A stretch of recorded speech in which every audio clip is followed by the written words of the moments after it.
So, procrastination, procrastinators. Are you a procrastinator? I think I'd probably get the Olympic prize for procrastination. Even the ironing basket seems exciting when I've got big projects to do. So, the point of this little chat with you all, and those of you that are watching it afterwards, is to just give you hopefully some hints and some tips as to what you can do to try and beat that monster of procrastination. You're absolutely not alone. I think everybody is a procrastinator, and doing the do can seem very, very hard. So we've got kind of three different areas. Hopefully there'll be some hints and tips. Hopefully you'll throw some in the equation as well. So please do, in the chat if you're watching this on Zoom, but in the Facebook group, or on the post if you are watching this afterwards in a group. If you've got any hints and tips that you can share with everybody, then we would love to hear them. It's about finding a way that works for you. And the very first thing I want to say to you is you absolutely have to make a commitment. So a commitment. Oh, we've got a Samsung coming in. Let's see who that is. I think that's probably Cheryl. You've got to make a commitment to what it is that you are going to do. So how do you go about making a commitment? Well, it's a case of verbalizing it or putting it down on a piece of paper and putting it up somewhere that you can see. So it could very well be like a goal list or an affirmation, or something that you are visually looking at and seeing. So that's why actually writing it down is particularly good. So what is it that you are trying to do? Why are you trying to do it? And when do you want to do it by? So if you can create those three things, the what, the when, and the why, and write them down. So if we are talking about your anatomy, physiology, and pathology exam, then your statement is, I am excited, I am motivated, I am pleased, I am looking forward to achieving my anatomy, physiology, and pathology qualification by Christmas, by end of September, by, or on a particular date if you've actually booked an exam in place or you've got an exam coming up. Putting in the emotion is also really important, and that's part of the why.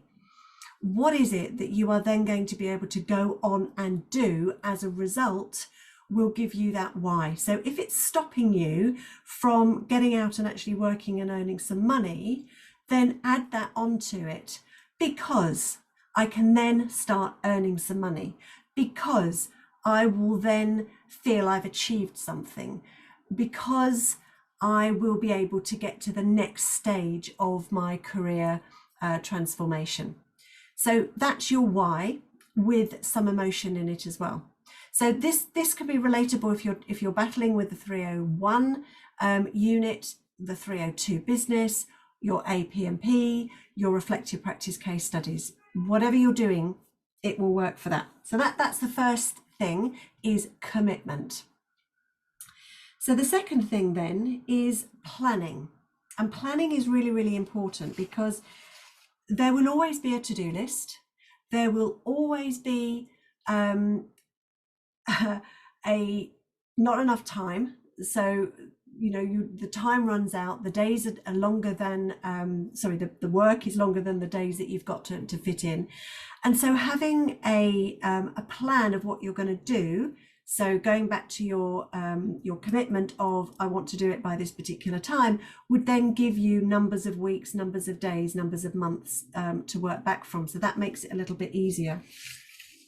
There's a whole heap of manifestation that you can get involved with, asking the universe to help slow down your day when you've got a lot to do is really helpful. Asking the universe to support you in focusing on a particular outcome that you want to achieve is particularly helpful. But that's another kind of a lesson, but that's really helpful as well. So it is worth looking at people that can actually help you with that side of things as well. If you are going to ask the universe to slow things down for you, you do actually need to ask the universe to put it back to normal. Otherwise, everything's going to drag for you. So when you're planning, one of the questions that you need to ask yourself is, am I a morning person or am I an evening person? There is absolutely no point in you trying to sit down at 9 o'clock at night to do a piece of revision on the endocrine system, for example, after a 12-hour day. It's just not going to happen. If you are a morning person, then can you get up earlier and can you do an hour's work before you do that day when you are feeling, bright and breezy? Is it something that you can take time out of your day to do early afternoon or mid-afternoon before something else happens? And if you can't, if you are an evening person, but you can't do it after a day's work, then you are going to have to take some days out. So it could be weekends or it could be holiday times that you need to use, but it's got to be done. You've got to mark that time out in your calendar, otherwise it just will not happen. So look at your diary. I am a great one for a planner. I live my life by my Google calendar, but I've tried lots of other things as well. I've had electronic diaries and electronic planners, never found them particularly helpful. I have a huge diary that I write absolutely everything I do on a day-to-day basis. Oh, there we go. No, you can't see because I've got stuff behind me. So that's a big A4 planner, and I actually use that to record what I've done. I've had an A4 piece of paper with 7 days of the week and 5 slots, and I've given time slots to them, and I've carved out a block of time, and I've identified, when I was actually doing the anatomy, physiology and pathology online learning, I actually carved out little slots and I put the topic that I was going to do. So between 9 and 12 on a Monday morning, that was my digestive system. And then within the digestive system, I was going to do script writing, do audio, do multiple choice questions, etc., etc. And you could do exactly the same thing, is carve out slots and then put all of the different types of activity that you need to do into those slots. So that then comes to the next thing, is that you need to know exactly what it is that you need to learn or that you need to do. Okay, that's really important as well. So there's absolutely no point in trying to do some revision or work towards an exam when you actually don't know what it is that you need to know.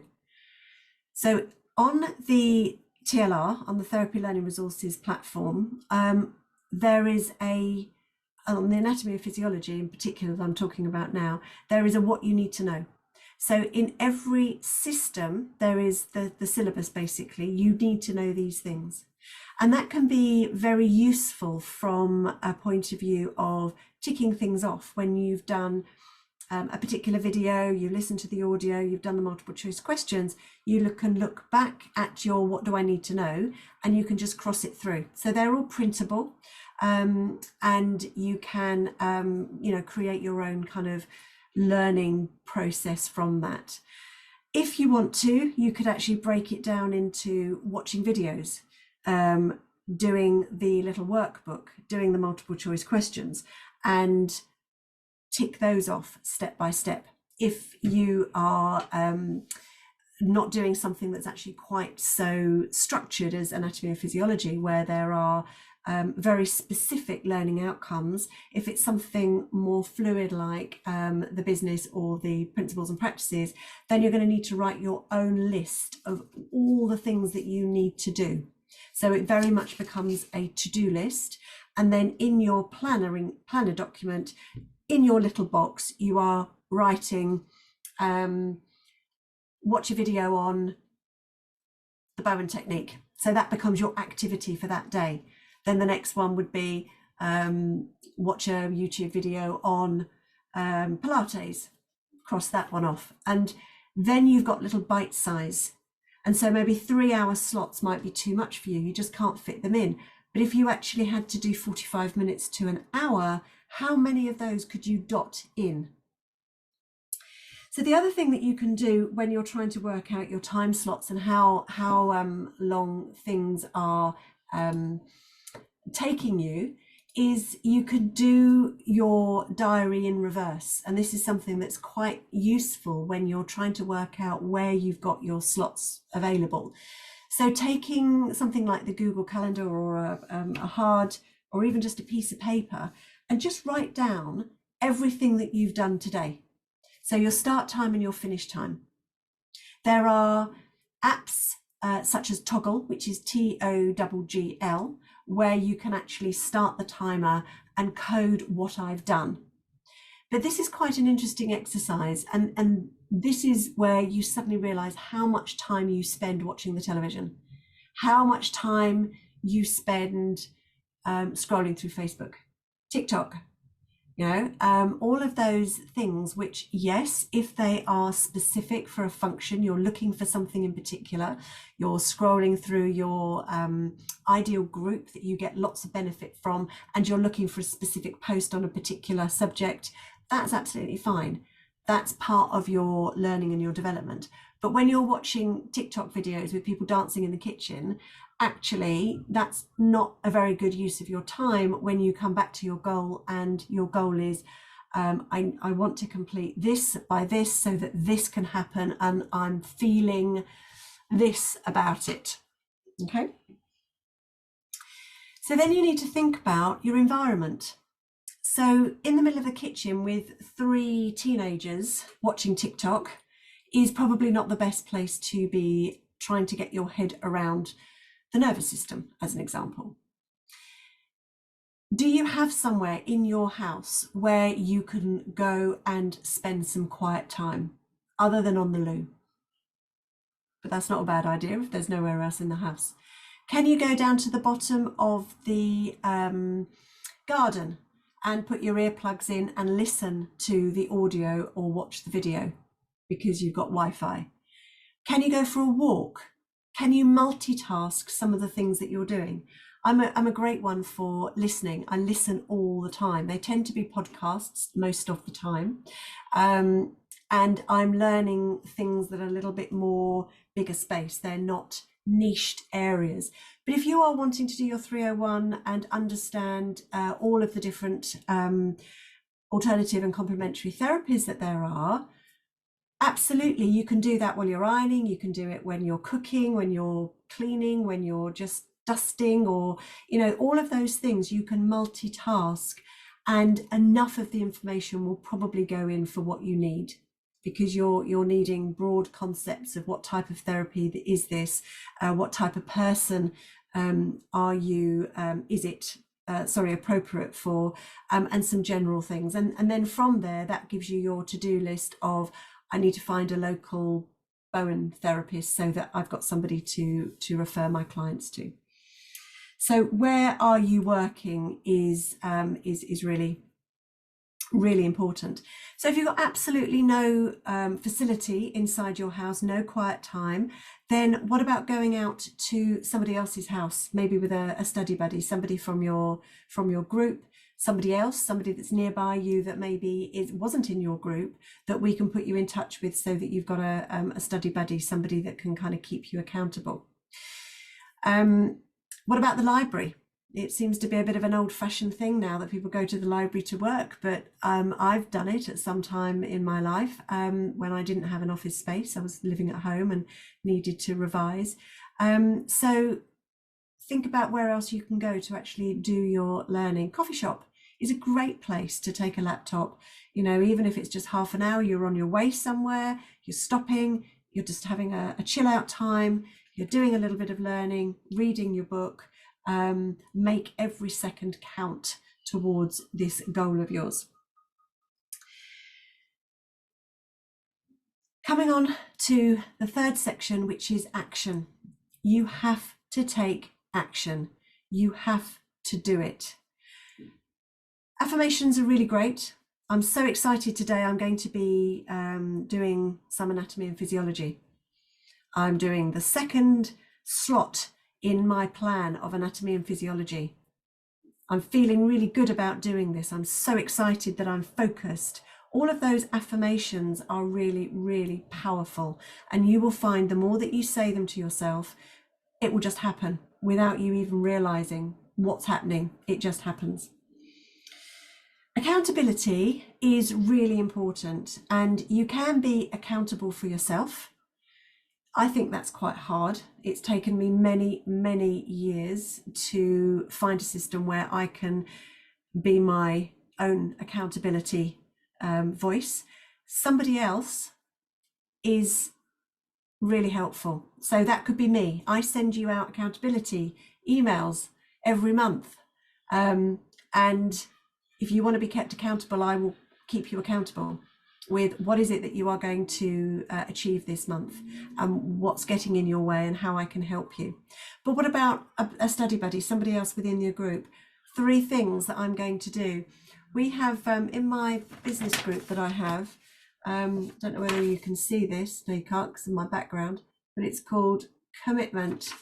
So every month we have 5 or so commitments that I commit to, and I have it in front of me. It's right there in my desk when I'm working. I can see it. So how about you have a commitment form? It doesn't have to be anything fancy. I can make you one if you want one, but literally just a piece of paper with my commitments. Make it flowery, make it picturey, put colour on it, put stickers all over it. My commitments are, and a list of your commitments. And then every time you go to the loo, every time you open the fridge, it's there in front of you. Oh yeah, I've got to do that. When am I going to do that? When have I fitted that in? Actually, I've got no time to do that. So I really need to actually knuckle down and put some time in my diary. Otherwise, do you know what? We're going to get to the 23rd of August and I won't have done it. And somebody is going to say to me, have you done your commitments? And I'm going to have to say, oh, no, I haven't. And I don't like that. So commitments are really good. What about a parent, a child or a partner? Telling them what you're going to do this week and asking them to ask you, how are you getting on? Just keeping it in your front part of your brain is really important. Rewards are really good. So if you can make some commitments to yourself, but attach a reward to it. So I'm going to scroll mindlessly through TikTok when I've done that. That's my reward. I'm going to play 3 levels of Candy Crush, but I've got to do this first. Cheryl's smiling. Yeah, Candy Crush. That's my guilty pleasure as well. Whatever it is, whether it's a bar of chocolate, whether it's a glass of wine, whether it's somebody else doing the washing up for you, to see whether somebody else in your family can actually give you that reward as well. You know, a night off from cooking, you know, half a basket of ironing, whatever it is. Maybe with a study buddy, you can partner up together and, well, I'll do this for you. I'll give you a reflexology treatment or a massage or whatever, but you've got to have done that. And I'm only going to reciprocate if, you know, the reciprocation is there as well. So for some people, rewards might do it for them. Consistency is key. So if you can do the same thing on a regular basis, so if Saturday morning becomes your time, and if you can diarize that as an event, as important as going to do the shopping, as important as taking Johnny to football or whatever it is your commitment to yourself and your qualification and your career and your future to do this stuff to actually move you to the next level. And just think about, you know, all of the results that you're going to get out of it, and maybe go back to the why. Your why is very strong. If you don't have a good enough why, it's very difficult to get anything done. So plan out what you're going to do, when you're going to do it, mark it off as you've done it, but keep it manageable. So maybe 9 clients a week is not manageable, it's not sustainable. Maybe as a one-off is fine. Maybe 3 hours of anatomy and physiology in one go late at night is not manageable. You have to work out what is manageable for you, but you have to take action. So I'm just going to check the chat. Okay, so toggle. Yeah, I can, absolutely. I will put a link directly into the chat. It's purple, I do know that much. I couldn't get mine to open, could I, the other day when we were chatting?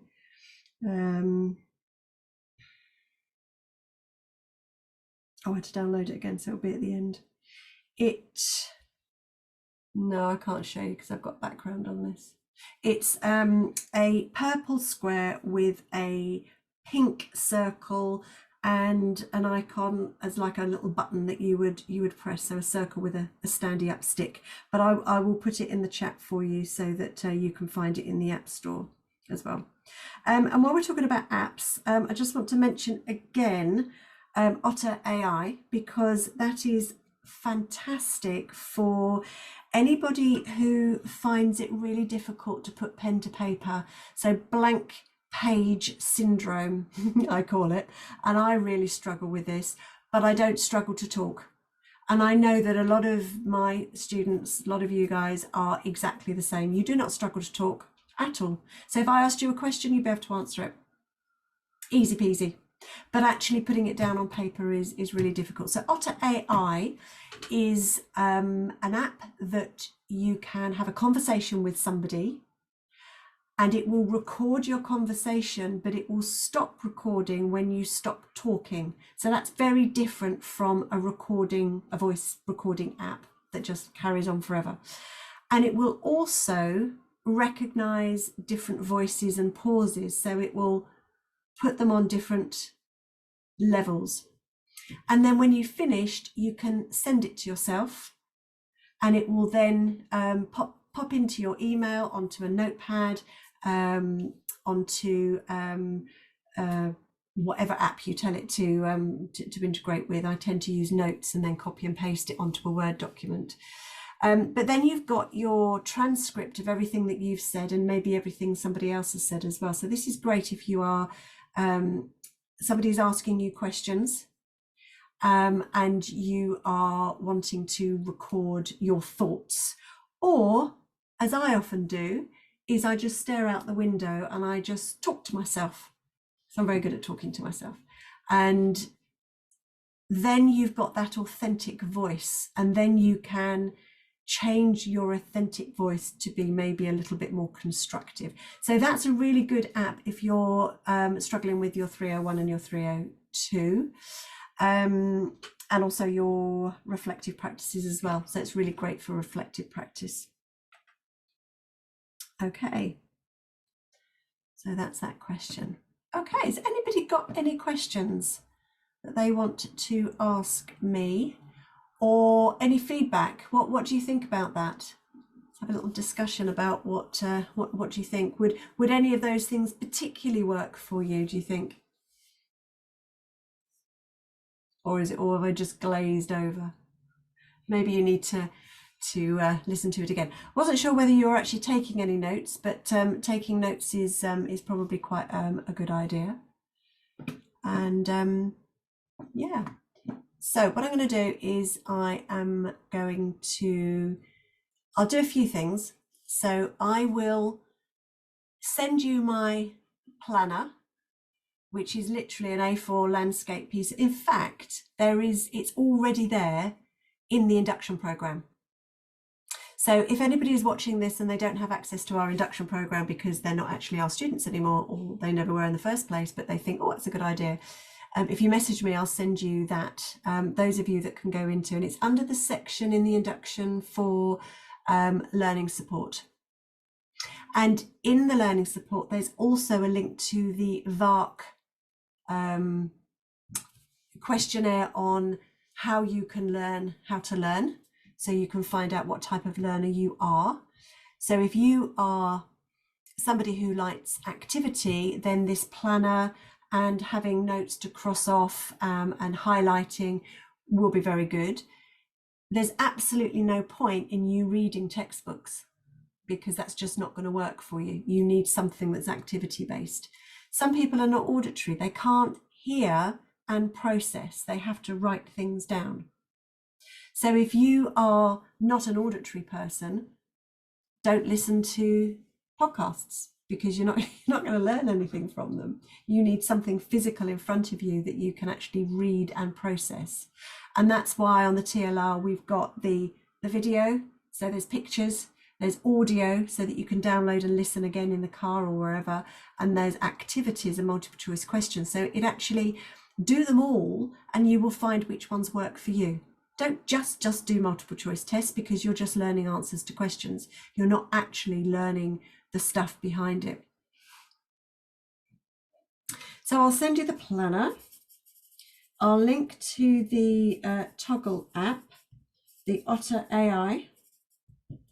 And the other thing that we've got in the TLR are some suggestions as to how you can go about actually revising, so revision tips. So things like creating cards. There is on the TLR a glossary so that you can actually print out all the terminology. This is quite a good way for you to, those of you that are activity-based people, you can create a list of all of the words, literally just like a dictionary would be, and explain them if you are a verbal type person, or write them if you are a writing type of person, what they mean, and then go and check them. So that's one way of learning things. Another way are post-it notes. So some people have post-it notes all over the house with words, keywords, flow diagrams. I like spider diagrams where I've got a word in the center and I've just got lots and lots of things. And that works really well with anatomy and physiology, because remember, everything integrates. There's no system that works in isolation that doesn't have an effect on a different system. So linking all of the different things like, I don't know, calcium release and absorption, endocrine and digestive and renal, you've obviously got lots and lots of integration there. So you can do lots of activities of your own to think about how they have a knock-on effect of various different things. And there's some more ideas in there as well. You've got things like mnemonics, so thinking about rhymes, to learn certain things, or thinking about word association. So the muscle in the center of the forehead here is the corrugator, because when you frown it looks like corrugated cardboard. Those sorts of things will just help you remember where things are. There's quite a lot of those examples in the Facebook group, in the Study Buddy, Anatomy, Physiology and Study Buddy group. So that's an open group. And then obviously we've got Michelle's tutorials going over and teaching in a different way, more of a hands-on way, that she's put in the qualification group, okay, which other people won't have access to, but you have. So you've got two groups, two Anatomy and Physiology Facebook groups, and then obviously all the TLR stuff as well.